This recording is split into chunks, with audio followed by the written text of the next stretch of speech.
Perkenalkan, nama saya Laila Munawara dari Prodi D4 PLN Kampus Tikus Nasional. Di sini saya akan memberikan informasi mengenai batu punden Kiai Lurah Gunawijaya di Desa Tambakboyo. Kiai Gunawijaya Tambakboyo yang berada di Kecamatan Tawangsari, tepatnya di sebelah Balai Desa Tambakboyo, merupakan salah satu punden yang dilestarikan warga hingga pemerintah. Batu ini berada di Desa Tambakboyo RT 4 RW 1, Tambakboyo, Tawangsari, Sukoharjo. Masyarakat Tambakboyo merupakan salah satu masyarakat yang masih menjaga kebudayaan dan kearifan lokalnya.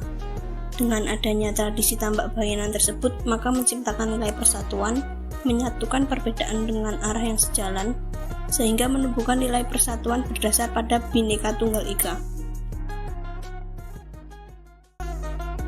Sebelumnya perkenalkan Pak, nama saya Laila Munawara dari Kampus Tikus Nasional. Di sini saya memenuhi tugas mata kuliah Kepribadian Pendidikan Karakter. Sebelumnya kalau boleh tahu namanya Bapak? Surata. Saya ingin bertanya Pak, untuk batu punden Ki Lurah Gunawijaya Tambakboyo ini sudah ada di sini sejak tahun pinten nih Pak? Ya kurang lebih tahun sebelum Belanda, sekitar tahun 18 sekian. Sejarah itu dahulu kala ada dua batu yang hanyut di sungai. Ya.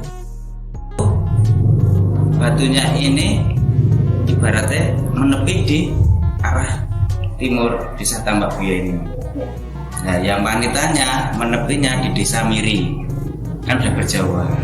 Nah, terus sistem pengangkatan batunya dahulu kan ada masyarakat Desa Tambakboyo yang dikasih wangsit, ibaratnya wangsit atau impen.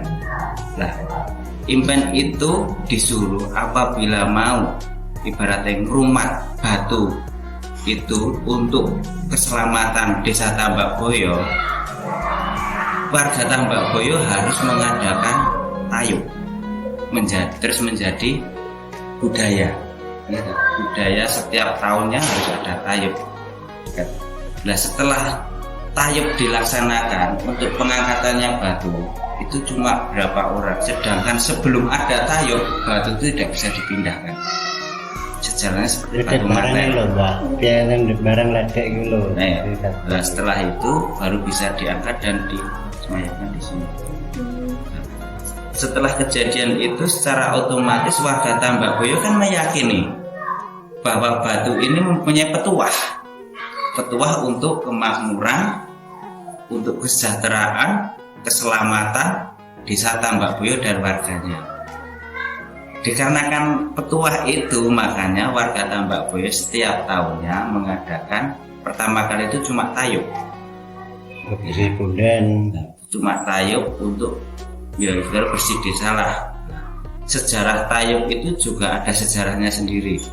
Nah, tayub itu dikarenakan warga semakin kemakmuran semakin tinggi, lah terus ditambah lagi wayang tahap kedua.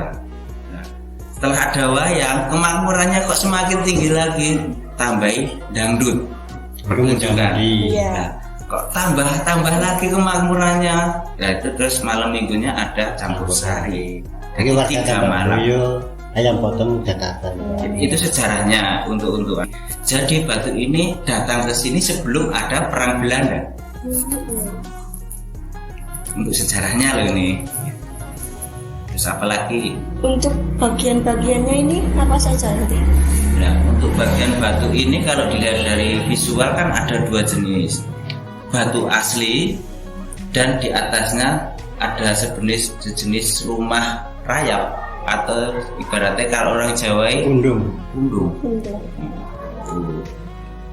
Nah, pundung itu juga mempunyai arti. Ya. Apabila Pundung itu semakin merekah, berarti kan kesejahteraan masyarakat Tambakboyo juga semakin merekah juga. Nah, itu loh, petuahnya loh, itu keyakinan loh ya. Terus untuk maksud dari A1, 2, 3 itu apa Pak?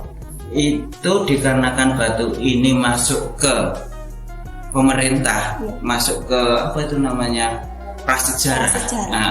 Lah itu ada nomor serinya. Setiap batu yang masuk prasejarah pasti ada nomor serinya. A1, A2, A3 atau ini nomor seri lah, nomor seri untuk dari pemerintah. Dari pemerintah. Pengunjungnya itu biasanya dari sekitar sini aja apa dari luar juga ada? Kalau untuk pengunjung, untuk pertama kali itu emang Desa Tambak Boyo. Dikarenakan Desa Tambak Boyo kan mempunyai ibaratnya semakin meluas. Nah, luasan itu membawa daerah lain-lainnya juga ikut ke sini. Dikarenakan keyakinan itu tadi, petuah itu tadi. Bahkan ada yang sampai dari Jogja, dari luar Jawa pun ada. Dikarenakan petuah keyakinan, dikarenakan ini cuma keyakinan. Pengaruh batu punden ini untuk kehidupan sosial ekonomi masyarakat di sini, Pak? Oh, ada. Untuk pengaruh batu punden, kalau dari segi sosial itu secara faktual ya, secara nyata, nah otomatis mengangkat nilai kegotong royongan masyarakat pertama. Dikarenakan apa? Setiap tahun kita mengadakan pertunjukan, secara otomatis kita bergotong royong untuk mendanai pertunjukan itu kegotong royongan pertama. Kedua, bab ekonomi. Kalau ekonomi secara otomatis kita juga mempunyai kemasukan ekonomi dari pertunjukan itu kan.